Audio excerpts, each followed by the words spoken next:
Hi guys, তো দেখুন আমরা এখন চলে এসেছি সমুদ্রের সাইডে বিচে।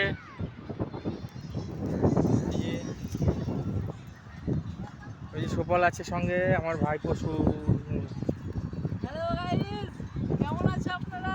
সজল।